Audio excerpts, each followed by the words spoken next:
Okay, so at 6 o'clock, we'll get started. Hello, everyone. This is the Arella Boulevard Traffic Calming Meeting number 1. On behalf of the City of Ann Arbor, I'd like to thank you all for joining us. This is an opportunity for us to engage with you, engage with your community, and really these traffic calming meetings rely on resident feedback and resident participation. So I really appreciate and encourage your participation, but we'll get going. If you didn't get a chance to complete the demographic poll, I'll relaunch it at the end of the meeting.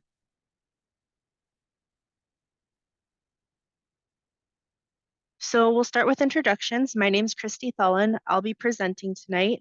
I've got Lori Pollock and Chris Wall also on my team. We all work at Wade Trim.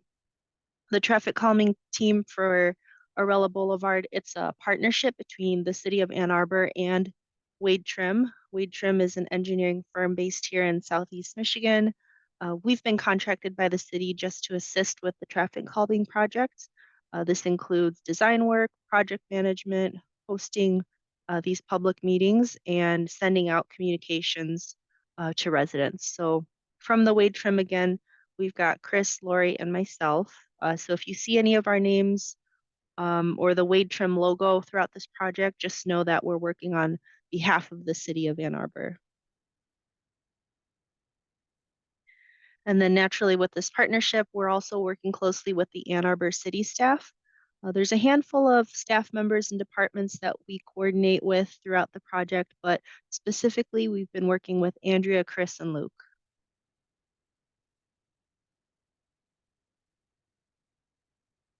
And then this is our meeting agenda for tonight. Most of tonight's time will be dedicated to the meeting number 1 portion under that third section. That's where we'll review the devices, present our starter idea, and collect everyone's feedback.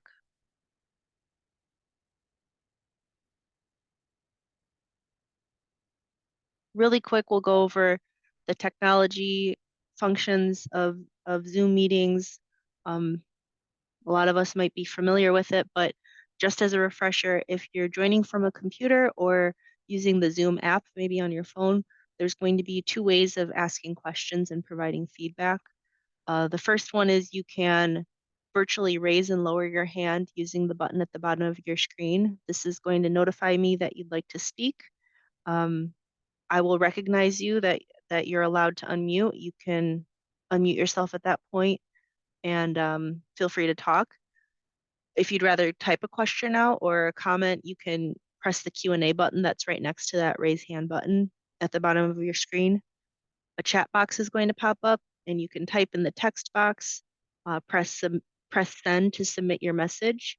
If you'd like to send anything anonymously, you can just check the box there.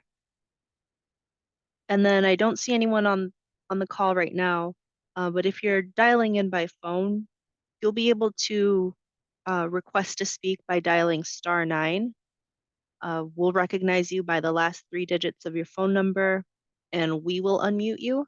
That way you can speak. But if you're dialing from a phone, you won't be able to use the Q&A function. You'll just be able to alert us that you'd like to speak. And then throughout the meeting, there's going to be multiple points where we're asking for community feedback using the polling feature. So again, if you're on the computer using the app and we launch a poll, it'll just automatically pop up for you. You'll be able to answer the question and press submit. When the poll closes, when we stop taking in submissions, the results will automatically pop up for you. You can either press close to stop viewing, or at some point I'll just close the results for everyone and clear the screen so we can move on. And then dialing in by phone, like I said, I don't see anyone on the call now who's dialing in, so I'll just skip that part. But just note that computer or app polling, it's anonymous, but if you were to participate in polling calling in by phone, that would not be anonymous because you would have to be identified by the last 3 digits of your phone number, and you'd be speaking your response.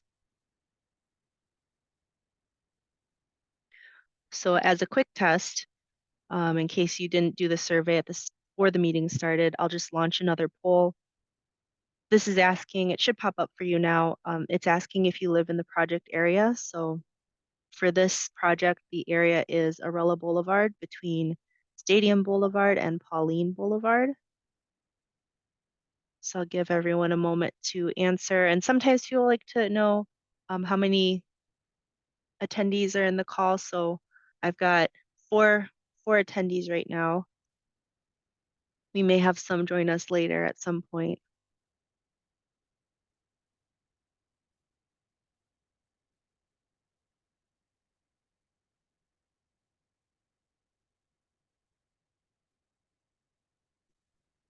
And I'll just give it another moment because I don't have full participation yet. So if you wanted to answer this question, I'll give you another moment to respond.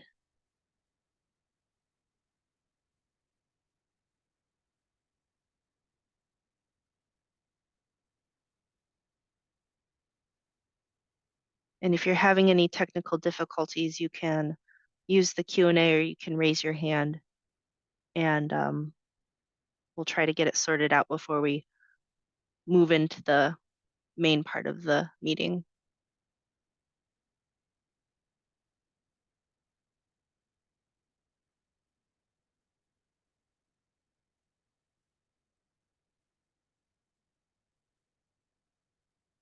And I'm not seeing anything, so I'm going to close the poll.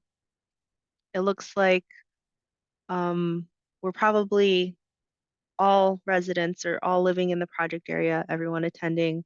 Again, if there's any technical difficulty or any issue that you're having with the polling, hopefully we can try to communicate that and we can figure it out. But one last thing before I start the actual traffic calming meeting. This is just during the presentation and especially during any feedback from your fellow community members, please just keep these Zoom norms in mind. I start on time just so we can end on time. I know it's not always easy to carve out time, especially in the evening. So I really appreciate and want to be respectful of everyone joining in tonight. Raise your hand to be recognized to talk. We'll only have one speaker at a time. If you are speaking, please move to a quiet area and try to silence any background noises when speaking. Just make sure you're speaking loud and clear so we can all hear you.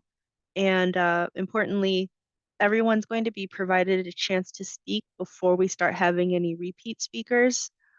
Um, I know everyone may have a lot to say about the traffic calming project, but we want to make sure that everyone has a chance to share their thoughts. And probably this is more importantly, please be respectful of other ideas and perspectives. We don't want any finger pointing. We want to try and stick to knowing the difference between I know versus I think. And then finally, any inappropriate written and or verbal comment or language, including personal attacks and accusations, will just result in flat out that attendee being removed from the meeting. If I've missed anything, I'll stop here for a second. Please use the Q&A function freely. I'm going to be looking at it throughout the meeting. I've got two screens set up so I can see a whole bunch of stuff. Just to keep with our meeting schedule, we may wait for like dedicated breaks if there's any side conversation or any extended conversation we want to have on a topic. We may wait until we have our designated break or towards the end of the meeting to let everyone have a chance to speak. But please use the Q&A function freely. I'm not seeing anything right now, not seeing any hands raised, so I'll get started on the meat of the meeting, the traffic calming process. This slide is just a definition of traffic calming from ITE Journal, which is a professional publication. This quote is just to show you that traffic calming isn't something new. The focus in traffic calming is to make changes that will not only make roads safer for drivers, but safer for pedestrians, wheelchair users, bicyclists, scooters, etc. Traffic calming is intended for safety for all users of the road. So there are tons of examples all throughout Michigan, across the country, internationally. Traffic calming is not a new topic, and Ann Arbor itself has tons of examples of traffic calming, and you'll see some of them in our later slides. So specifically, the traffic calming program in Ann Arbor is designed to provide residents with a formal process for engaging with the city and both a partnership to perform a technical analysis of traffic concerns on local streets and to also explore potential solutions using the fundamentals of traffic calming. City has a 5-step program, and Wade Trim is currently assisting with step 2 through a portion of step 5. So I'll briefly describe each step, but there's a guidebook available online. It has all the detail on the program if you want to review anything after the meeting. So the Arella Boulevard project, it started with one of your neighbors acting as a petitioner who submitted a request to the traffic calming program for Arella Boulevard between Stadium and Pauline. After defining the project area, that petitioner gathered signatures from other residents who also live in the area. The requirement for the traffic calming program to accept the request is that at least 50% of the defined project area must support the project, and a preliminary technical study must result in at least 10 points. So Arella Boulevard, the project area collected signatures from 51% of addresses, and the preliminary study resulted in 26 points. There's a breakdown and more detail on that preliminary work from step 1 on the project website, but this is just a summary. And then in step 2, Wade Trim, that's where we started working on the project. We sent out mailers with an initial questionnaire to all of the project area residents to gather feedback on specific concerns you might have, and as well as what experiences you may previously have had with traffic calming. The requirement to continue on to step 3 is that at least 50% of those who participate in the questionnaire must support the project moving forward. So of the people who participated in that initial questionnaire, we had 86% in support of traffic calming. Again, there's a detailed summary of the initial questionnaire on the project website, which is listed there on the slide. In general, results of that questionnaire indicated there are a variety of concerns. Speeding and the traffic at the intersection with Martha were really common. The starred locations indicate important pedestrian crossings that were brought up in the questionnaire. And I'll pause here if there's any additional concern that you don't see on here, if there's any other context that we might be missing. I'll pause if there's anything in the Q&A or anyone wants to raise their hand. I do have a comment in here. Comment is it is amazing that we jumped right into these devices. 2 simple fixes are a no through traffic sign and an officer to issue speed or through tickets. I've been in my home on Arella for 16 years. I travel our street 4 times a day. My office is on Stadium, and I've never seen a speed cop. So the problem is people speeding, cutting through. I see the same cars all the time. And there's going to be another slide that mentions this, but this is a good time to mention it now. So this program is fairly limited or fairly specific in what it can or can't do. I will say with speeding enforcement, there is another, I don't know if that has been done before on Arella. It sounds like it hasn't, but I know that in community standards, I believe, is the division within the police department, the Ann Arbor Police Department. They have a specific division that will handle speed enforcement, also like no parking enforcement if you see people who are illegally parking. That is something that they can schedule to have someone out there to sit and monitor the speed on the street. Um, I believe you can either call the police department or online. They have an option for you to fill out a report online to request that. Um, I know they do prefer that residents themselves initiate that process because they want to be able to go back and just get more information and more detail. And if there's any follow-up that they want to do, they want to be able to have that direct contact with residents. So I will say if that's an immediate, because uh, if that's an immediate concern of getting enforcement out there, there is a path to have that done. And then with signing, again, you'll also see it in a later sign, but the traffic calming program specifically does not install signing unless it is part of one of the devices. So with speed humps, there will usually be signing ahead of the speed hump or aside ahead of the pedestrian crossing. Only signing that is required with those devices would be installed. And things like no through traffic or no truck traffic, those aren't part of the program. But and I'll probably repeat this a couple times throughout the presentation, but even if it's something that the traffic calming can't specifically address, I do take note of all of the concerns that get brought up either through email, phone call, or these meetings. And I keep a record of them. So if I can't find an immediate path for residents to take or get an immediate person to put you in touch with. I do keep record of everything and I do hand it back to the city once we finish the process. I'm not seeing anything else pop up, so I'll move on. But again, I'll repeat this a lot too, but just use the Q&A function freely if anything comes to mind. So this is step 3. This is where we are today. This is where the rest of our focus will be where our focus will be for the rest of the meeting. Before we present the starter idea, though, I'll just do a quick overview of the device toolbox that's described in the program's guidebook. And I'll launch another poll.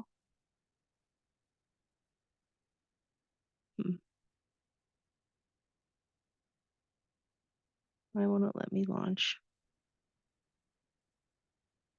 Oh, it's because I still have the results from last time up. Okay, now I'm launching the poll.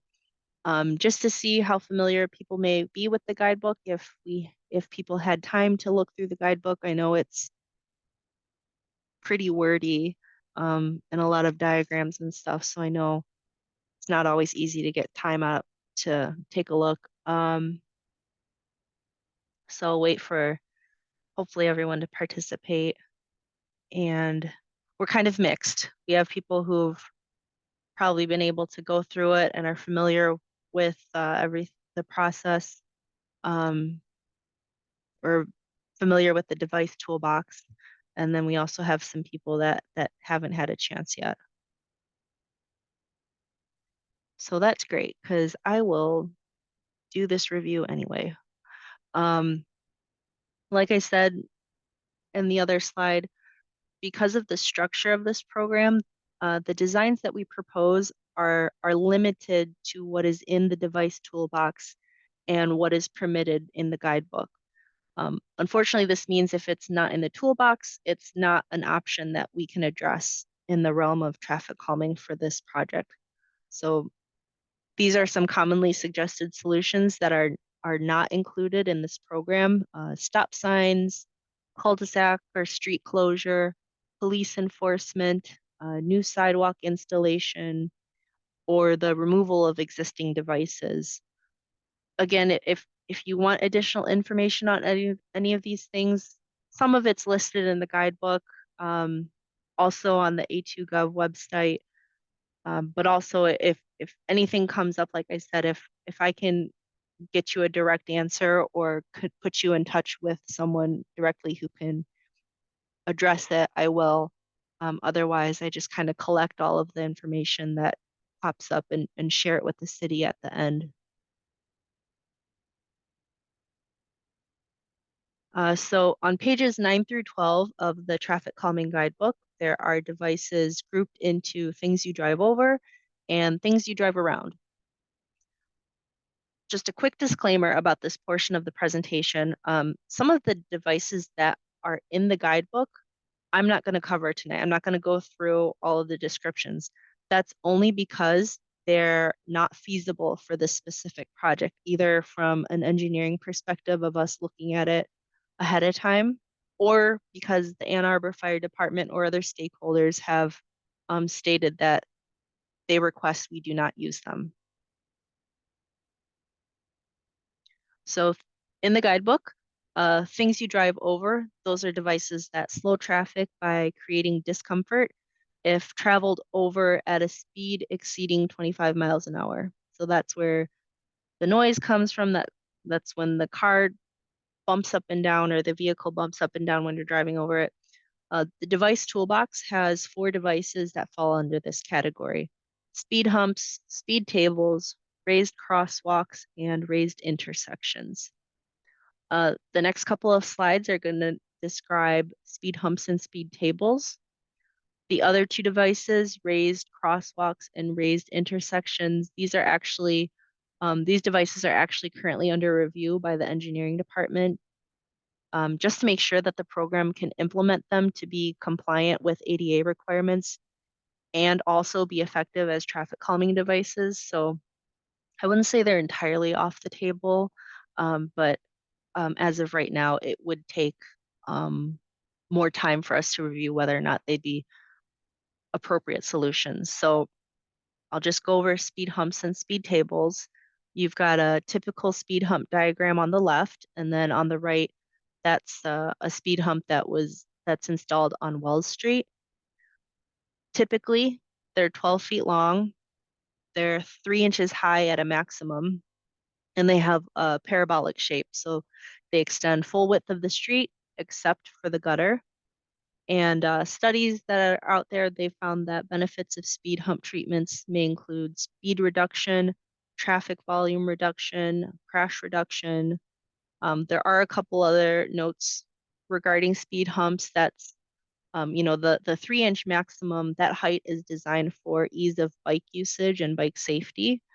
If previously permitted, so if there's legal parking, you can still park on a speed hump. There's um, no worry that you wouldn't be able to still park on the street. Additionally, trash cans can also be placed on speed humps if necessary. And then speed tables are similar to speed humps.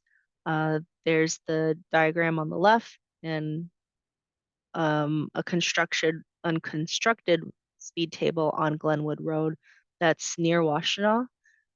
Speed tables, also raised devices, also extend full width of the street except for the gutter. These are typically 22 feet long with tapered edges, and they'll have a flat center platform, typically 10 feet in length. But again, that maximum height is only 3 inches. Again, studies have found that benefits of speed table treatments can include traffic volume reduction and crash reduction. Pretty much same added notes as the speed hump is that if previously permitted, vehicles can park on speed tables.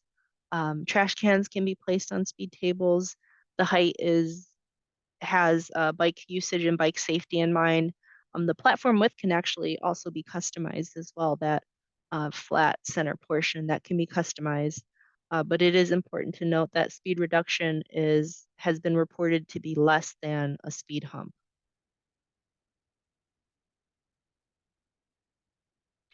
If there's any questions about devices you drive over, I know I go over this pretty quickly, but if there are any questions about devices you drive over, I'll have a little pause here.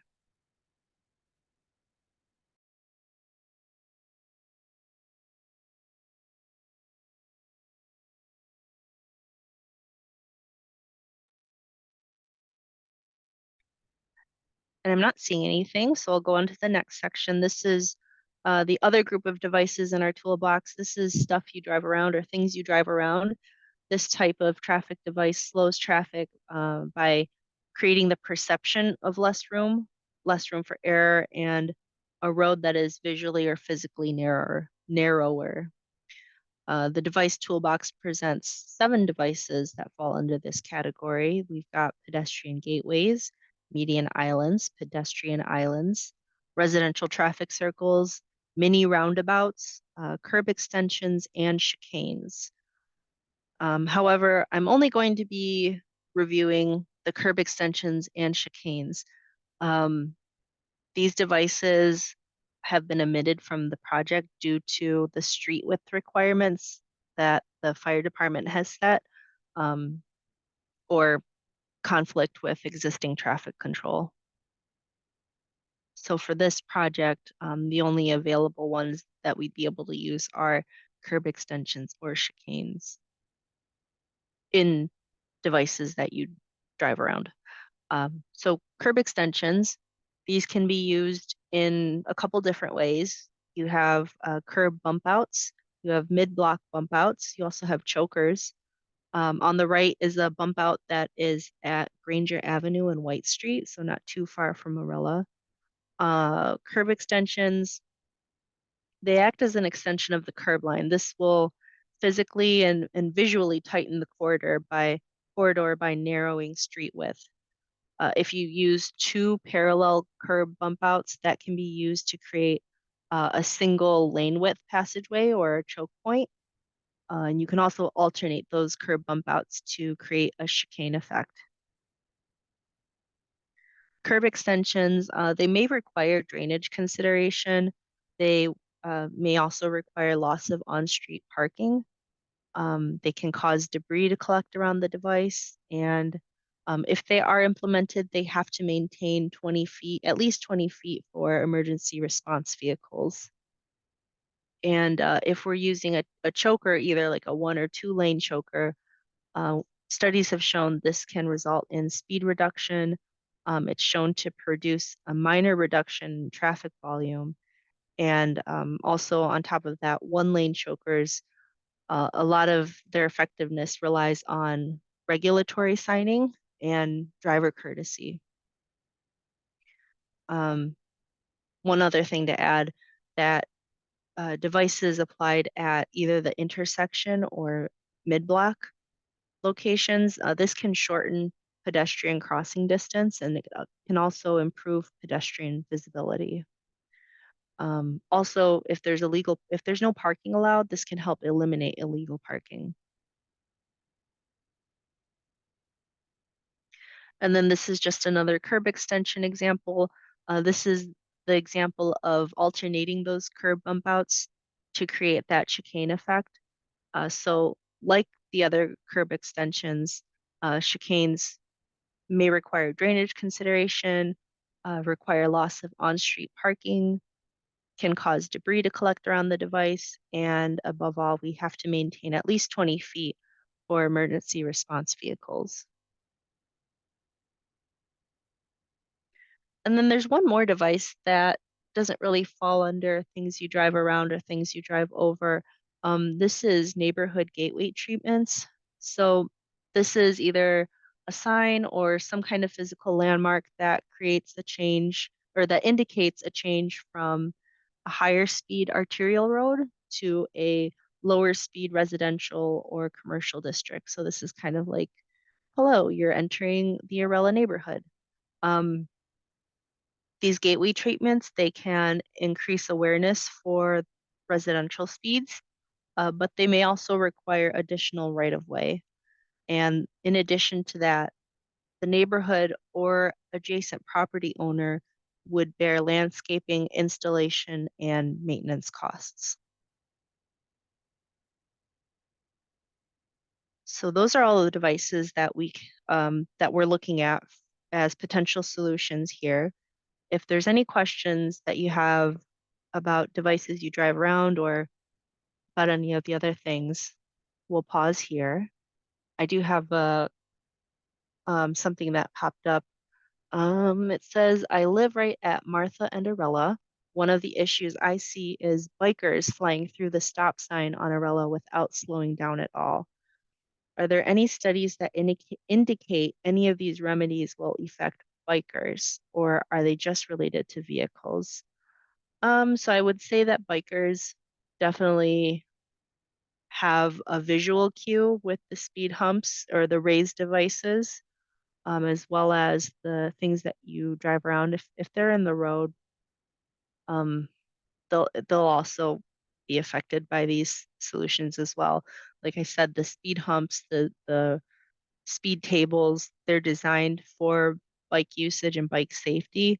Um, but I know a lot of feedback that we usually get is bikers tend to get worried that it won't be safe for them to ride in the street anymore with these devices. So I think it is definitely a visual cue for them to slow down. As far as like a study or specific numbers, I don't have that for you.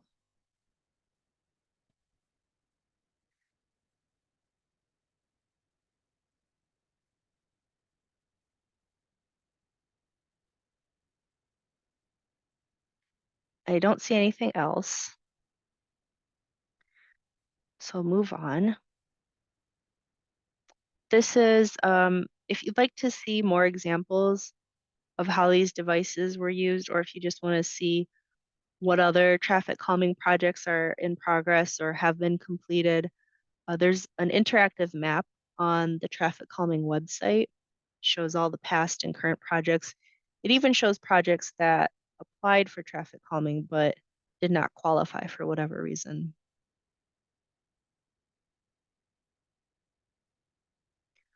Next, we'll present the starter idea. This is just a draft plan that we've created based on engineering, on data collection. This includes the preliminary traffic study that was done in step one, as well as feedback from the initial questionnaire that we had residents fill out. There's going to be an opportunity to answer questions on each of the devices and discuss any changes you may want to see. um, Keeping in mind that this project is limited to the devices we just reviewed. So this is the starter idea. This is a high level drawing. Um, this is a draft created based on the information gathered from steps one and two in the process. We've proposed two devices. They're kind of spaced out to work together and create traffic calming through as much of the whole block as possible. Um, so I've got a speed hump and a curb extension, and I'll zoom in on each one in the next slides. And I might go back and forth if we have any questions that come up. But I know that there's a couple hills, especially coming from Stadium. You've got the hill, and then Martha is kind of the low point in the street. But I'll zoom in a little bit so we can take a look. So device number one, this is a speed hump near 1332 and 1333 Arella. Uh, this is this device is being placed near the bottom of that initial hill coming from Stadium. Um, Speed humps and other raised devices, they work best in a series. And one of the challenges with this is that Arella has a lot of staggered driveways. So it was a little difficult to find spots with the required clearance for emergency vehicles and for the devices themselves, so they're not like in the middle of someone's driveway. Device number two, that's over at the, like I said, that's over at the Martha Avenue intersection. Even though it's not another raised device, the spacing is still appropriate for that target of 25 miles an hour. Uh, just a little bit of repeated facts, but speed humps, they can result in speed reduction, traffic volume reduction, crash reduction. Those things that we want to keep in mind is that you can still park on speed humps as long as street parking is legal. They're designed to be safe for vehicles and for bicyclists to travel over. Like I said, even though their maximum height is designed for bike safety, uh, it's still a visual cue for bicyclists because I don't like, they're not going to want to drive or fly over it at a high rate of speed. Um, if there's any questions about this device, I'm going to pause. Please use the Q&A. Please raise your hand if you'd like,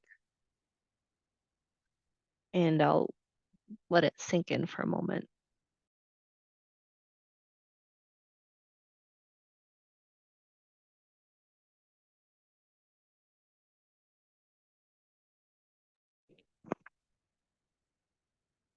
And I'm not seeing anything. So move forward, move on to the next device. Device number 2, this is a curb extension, a bump out at the southeast corner of Arella and Martha. So hopefully you can see it okay. It's right here. That's not the final design. Like I said, this is a very preliminary high level concept drawing. Um, but this intersection, this is the low point of Arella. Um, there's been a lot of input on the visibility of this stop sign, a lot of comments that the number of vehicles failing to stop at that stop sign have been brought up. Um, the curb extension here, we see it helping increase the stop sign and pedestrian visibility.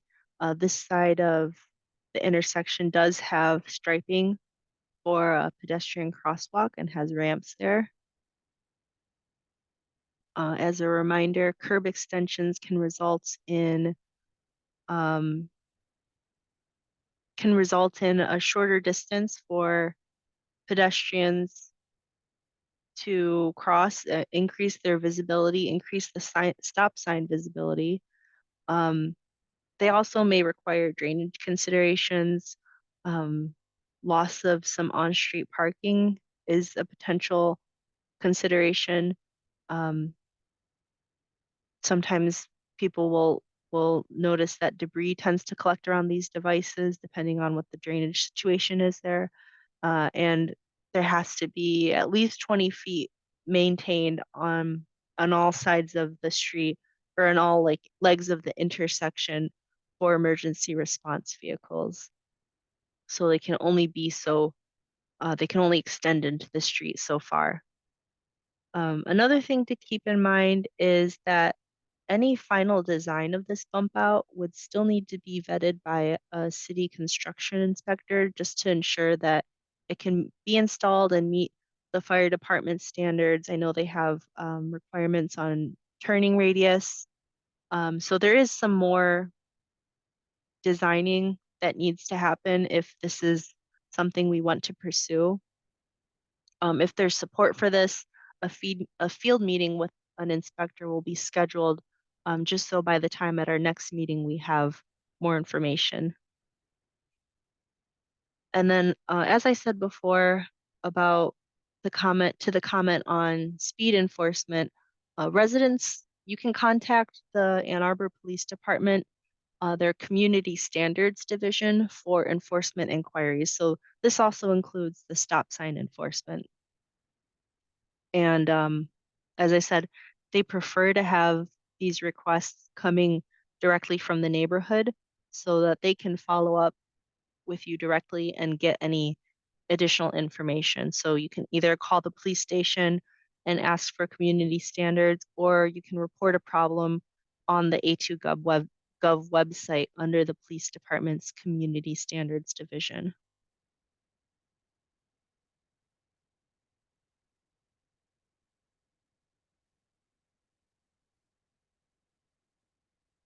And then there's a comment, um, at night, the headlights will pan up and down as the cars go over. Oh, red brake lights gets to constant blinking. Both of these change how I enjoy my home. Um, I'm thinking that this is in regards to the speed hump specifically,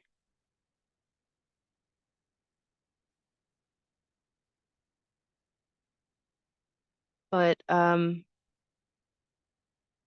so it sounds like the concern is that the headlights of vehicles traveling over the speed hump would be disruptive, especially at night when they're shining through your window. And then the brake lights perhaps too when vehicles are trying to slow down to go over the speed hump. That is something to consider. Yes, speed hump. Yes, exactly. That is something to consider. Um, I can't say that that would never happen because that is definitely something that you would see um, at night. All I can say is I know that the treatment would have effect on speeding. So if that's a greater concern to slow down traffic, not unless there's, unless you reach out, I would say between now and the end of this planning process, it would be probably a good idea to reach out to the police department and see if they can um, do some enforcement work on the street and see if that has any effect on it. But unfortunately, I can't say that um, nighttime traffic would not have that headlight up and down. The only other thing I can say is we only have the one speed hump, so it's not a series of them down the entire block. But that is something to consider if it's something you'd want to live with. Before I move on to polling, so the next few slides, it's going to be a poll question for each of those two devices, one for each device that we just reviewed. But I'll just pause here if there's um, anything else that we want to discuss before we do the polling.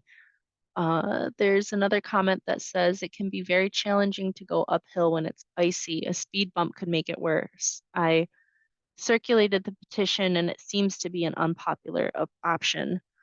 Okay, that's really good to know. I know that I've had other projects where there's hills and residents, that was a very big key concern um, of how the ice and the snow would impact those devices.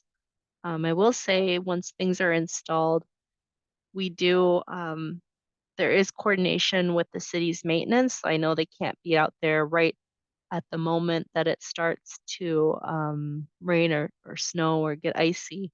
But there is some coordination with maintenance. And there's also a 1-year follow-up survey. So anything that is implemented in the street 1 year after construction is completed, there's another follow-up survey to see, how residents um, feel how effective the devices have been or if there's um, any drawbacks that have risen.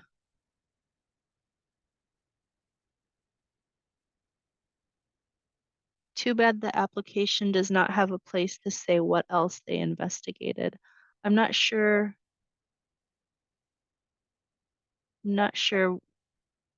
if there's more context that you could add with that one.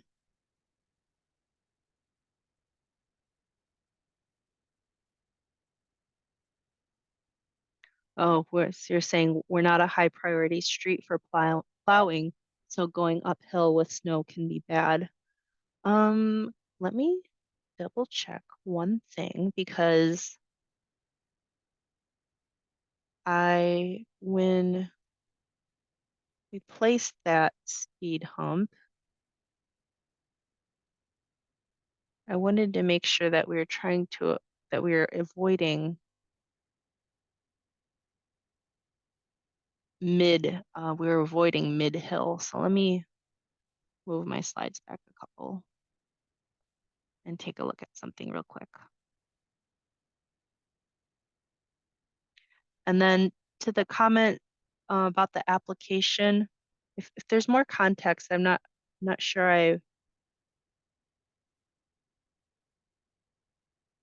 I understand um, what else they investigated, what you meant by that.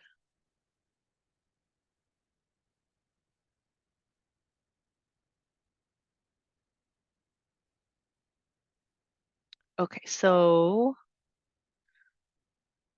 mm, I don't know if I could give you the exact slope, but where the speed hump is being proposed, there's definitely an incline there. Um, but it is not particularly steep. Again, living on on Arella, you'll have more knowledge than me. If there are existing issues traveling up and down Arella in the winter. Um, but this one tried to tried to get something, tried to get it somewhere where it wasn't um, too steep.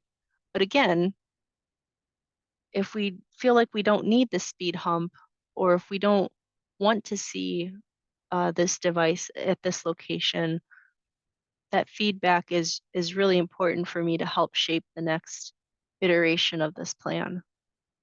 So if the main concern is the intersection at Martha, if that's all that we feel is needed to improve um, to improve traffic conditions out here, then then I don't want to keep suggesting the speed hump.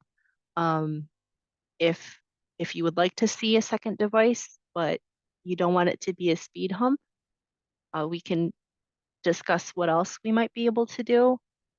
But I really encourage, even if it's not today, I'll encourage participation or reaching out just to share thoughts, because otherwise I don't, I might tweak this plan a little, but it still may not be what you're hoping to look at or hoping to see.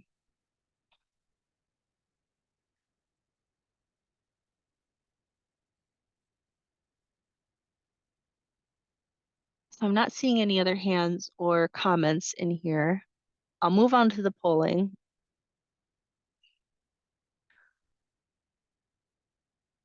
Oh, okay. So there's another comment. So two things. I just launched a poll for device one. This is asking if you like the speed hump, if you like where it's at, if there's a yes but and you want to add a comment or raise your hand, please do that. There is a comment that popped up saying, we've noticed that when cars are parked along the street, it appears narrower, traffic slow down. So yes, that is on-street parking is technically a traffic calming device because it's giving the perception that there's not enough room to travel up and down the street. So that in itself is a traffic calming device. It would fall under things that you drive around. Um, I would say having the curb extension at Martha is going to be like a permanent installation of that. If you would like to see a more permanent things you drive around solution by adding more curb extensions throughout the street, that's definitely something we can keep talking about. Like I said, it does result in the loss of on-street parking. So if you see a lot of people parking on the street, and that's doing something, and you don't want to lose that on-street parking, um, then maybe we don't want to propose more devices that you drive around.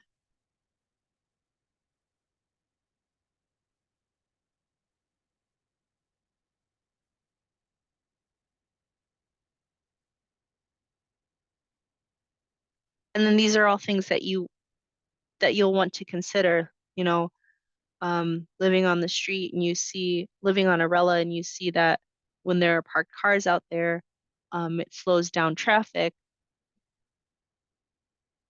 Are you comfortable with having that stay in place and maybe looking at other solutions like a raised device or reaching out to the police department for enforcement?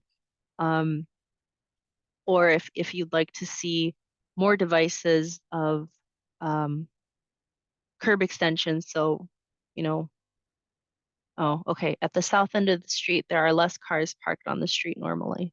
South end of the street. South end. Okay, towards Stadium. And I believe too, towards the end of the streets, both in both directions, there's usually no parking within a certain distance of the stop sign. But yeah, if people aren't parking down towards Stadium too much, um, I mean that actually aligns with this plan because we don't really have we don't have anything that we're proposing towards the Pauline end, towards the north end, mainly because it is more steep, I believe. Yes, it is much more steep coming from Pauline to Martha versus Martha to Stadium. So that's why we chose that speed hump location there. Unless, again, this is where feedback is important. Unless you're seeing more people speeding from Pauline rather than Stadium, like would you rather see devices in that north section of of the road? And if that's the case, given there's concern over raised devices when it's snowing or icy, would we be okay with curb extensions?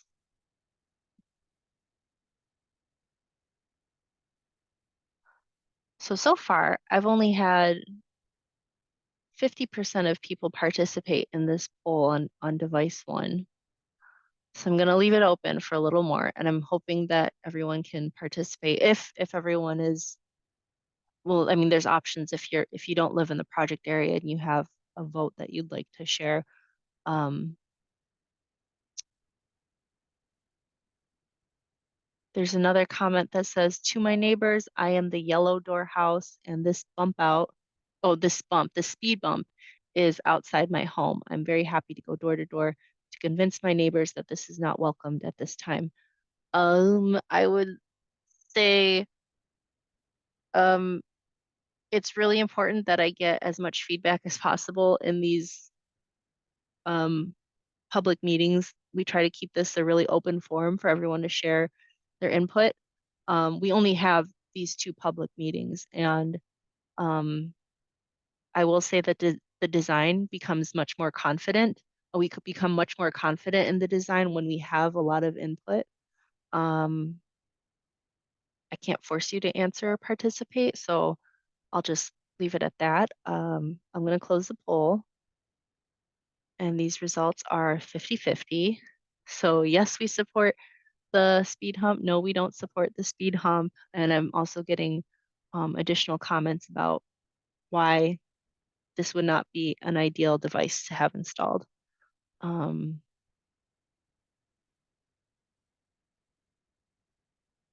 so the next poll question is for device two, which is the curb extension, the bump out at Martha Avenue.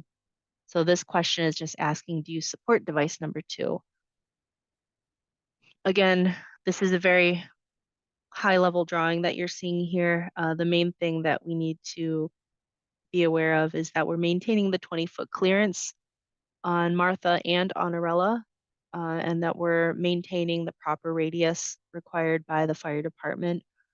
So when we shared this idea with them prior to tonight's meeting, that was their main concern. So if this is something that we're seeing a lot of support for and a lot of interest in, when we do our field visit with the inspector, um, we'll be able to make sure that it's something that can be constructed to the standard that was set for us. Can you show a photo of the actual curb bump out again? Oh, okay. Sorry for the rapid scrolling, but so there is a curb extension over on Granger and White. Um, The one that we're proposing will be like this one here at the corner of the intersection. So not only will this shorten the distance crossing Arella from Martha, but also it will help us with making sure that stop sign has a little more visibility because with the trees, with the hills, it is difficult to see, but it sounds like from the feedback that I've gotten so far, it sounds like there just may be people who aren't observing the stop sign at all and just driving through it. And then I've got another comment that I live towards the north end of Varela and observe plenty of speeding cars on the north end too. Okay, so we are seeing speeding coming from Pauline. Um, Given the discussion that we had about the incline, um, are we open to the idea of curb extensions, like mid block curb extensions in that north section? Would we want to see something like the lane the lane choke point here, or would we want to see something like this alternating curb extension um, with the chicane effect, knowing that if curb extensions are installed, um, you would lose any on-street parking in those locations. So we do have a suggestion of another curb bump out between Stadium and Pauline, and another towards Pauline. So it sounds like suggesting a curb bump out in place of the speed hump, and then placing another curb extension on the north section of Arella. Yes, okay. I'm going to create another poll question. Let's go towards the aerial of our street. So can I mark on this? Oh, I can mark on this. So it looks like we're asking if this turns into a curb extension. And we put another curb extension somewhere along here. This is not exact, this is just drawing for reference. I'm going to end this poll. I didn't get full participation, but I think there's been enough time to let people answer. I'm going to end that poll. I'm going to add another poll. Actually, I'll probably add two more questions. There's also another comment here that a neighborhood entry sign is an amazing idea that also suggests a unified group. And I would love to see curb bump outs on both sections of the street. I'm on the corner of Martha and Arella, and we watch people go through the stop all day long. Okay, give me 2 seconds to type this out.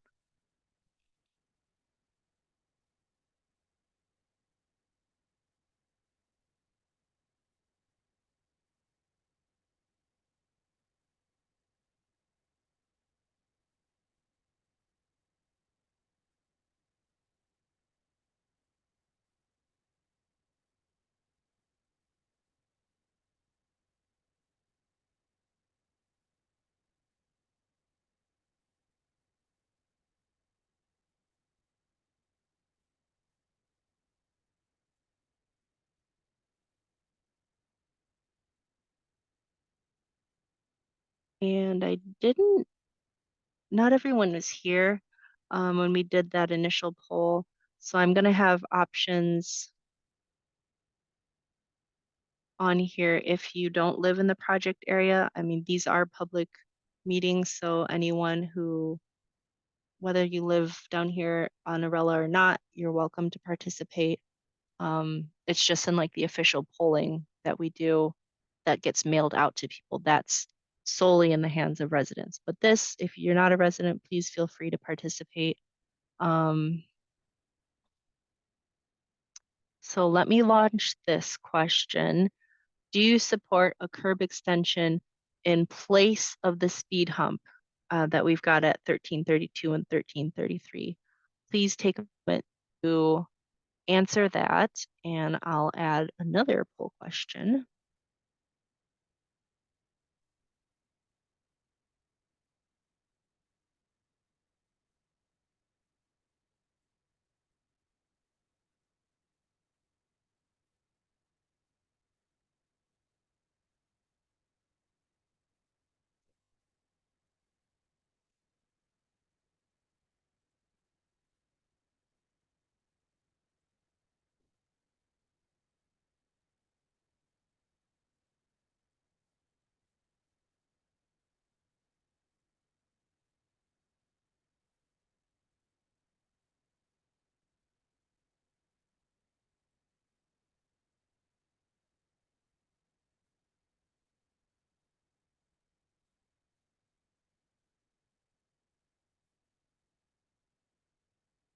Okay, I don't have full participation, so I'll give you 2 more seconds to answer if you'd like.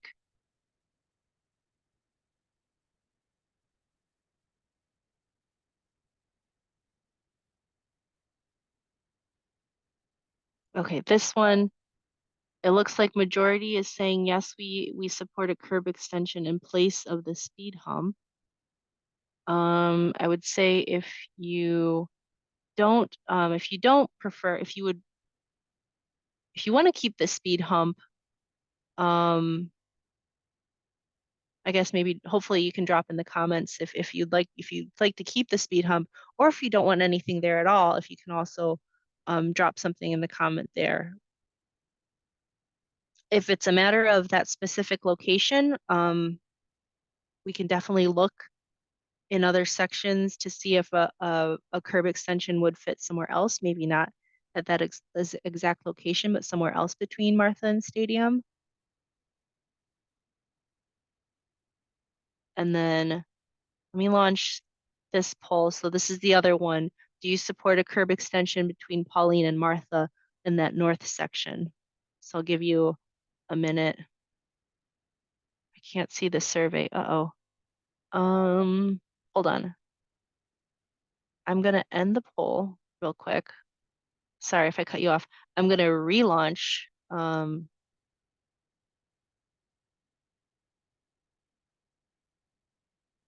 it. So again, this is, do you support a curb extension between Pauline and Martha in the north end of Arella?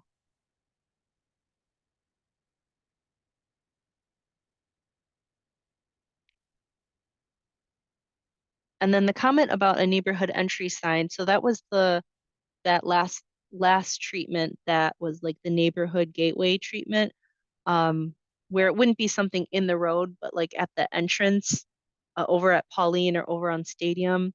That was the other device that's available in our toolbox. Um, there's a comment saying that that would be an amazing idea and suggests a unified group. I'll do so got everyone to answer this last one. So it looks like again we're majority supportive of another curb extension, but there's a couple that um, would not want to see that device.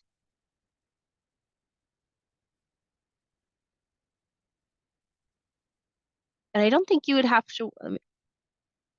have to worry as much about if the concern is the same as with the speed hump about what happens when there's snow and ice. Um, I would say it's not the same, but if there are other reasons, um, you can you can let me know in the oh, parked cars on the north end of Arella don't seem to keep vehicles from speeding, so you feel the speed hump would work better in this area.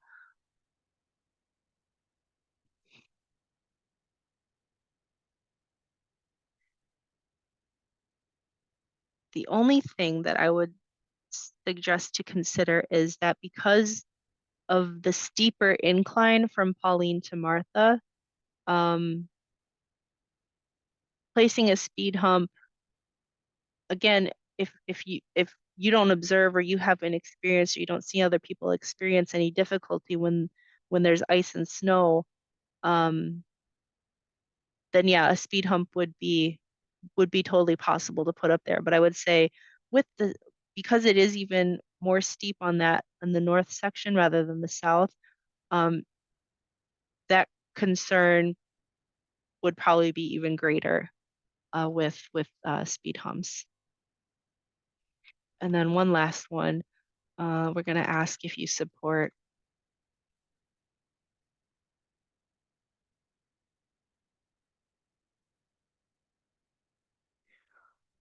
that neighborhood gateway. And I don't have anyone who's answering that they're not a resident, so I'm not, for the sake of typing, I'm not gonna um, add that here in this one.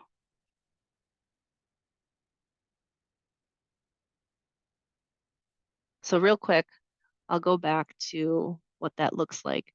This was the neighborhood gateway treatment. This is that landmark that kind of says like, hey, this is a residential neighborhood. Um, and hopefully the idea is to alert people like, hey, you're going to enter an area that is low speed.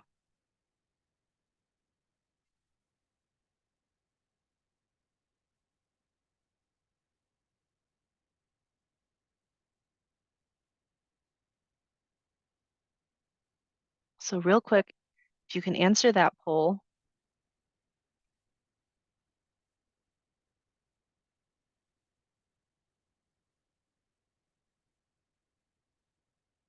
and I'll go back to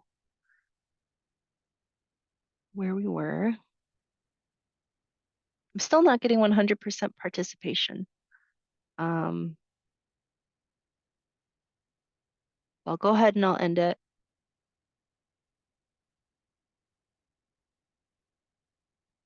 Majority is saying yes. There's some people saying no. If there's more that you want to add, please do so in the comments. Please raise your hands.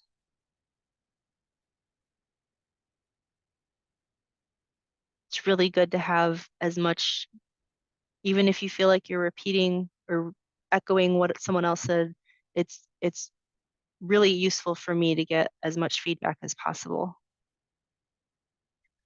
Because that's pretty much, this is the next few slides are just kind of like wrapping up what the process will look like. Um, so that's it for meeting number one. Um, After today, over the next couple weeks, I'm going to post the presentation and the recording to the project website. And there's also going to be a summary of today's polling. And we'll use the feedback to create a preliminary plan. I'll also in the summary just type it out again or have it in writing for you on what can be done to get enforcement out there on at that stop sign. After today, the next step is meeting number two. Meeting number two consists of two parts. There's a self-guided tour and another Zoom meeting. Our second Zoom meeting is scheduled for November 29th. For the self-guided tour, you're going to receive a mailing packet at least 2 weeks ahead of the meeting. The packet's going to have device images and descriptions, which you can use to do a walking tour of Arella prior to our meeting.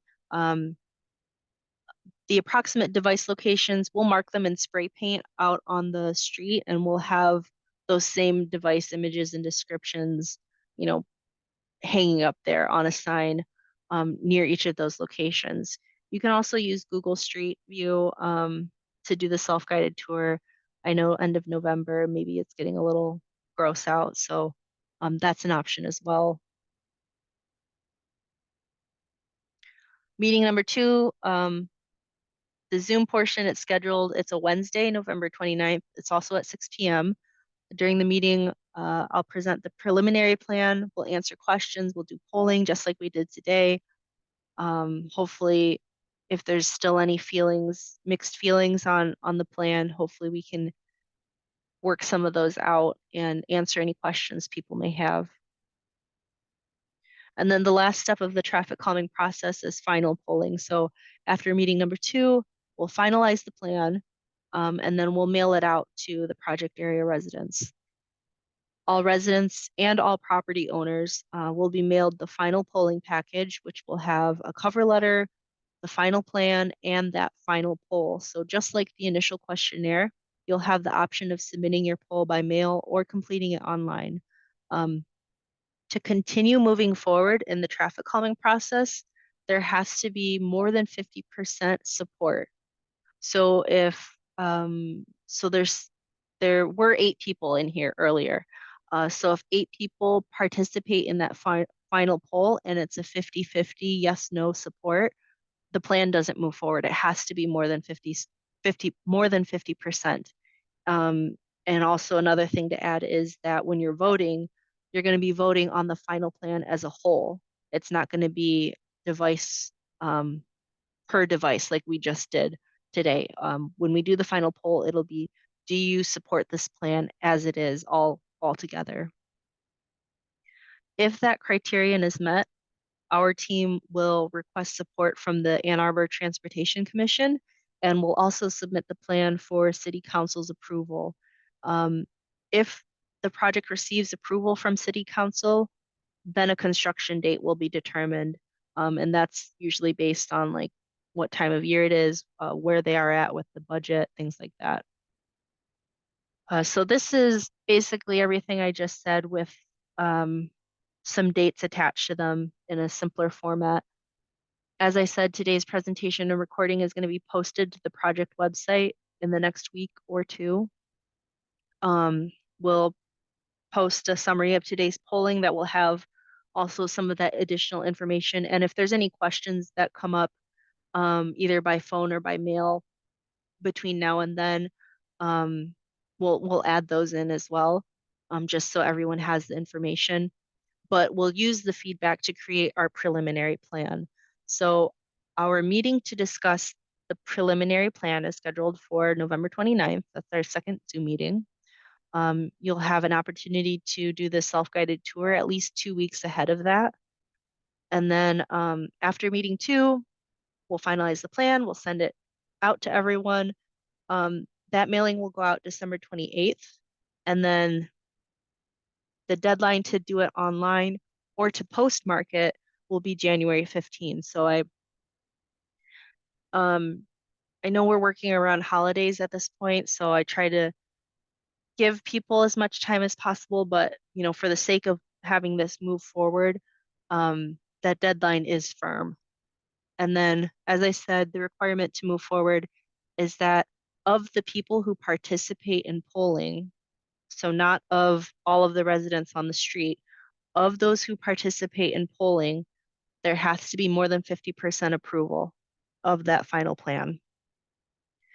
If the requirement is met, we'll request support from the Transportation Committee tentatively at their February meeting, and then submitting the plan for City Council approval probably at their March meeting. But all of those dates are subject to change based on their schedule. I don't think they have a schedule for 2024 yet. So there's no firm dates attached just yet. One last comment that popped up, I would not be concerned about the snow and ice with a speed hump at the north end of Arella.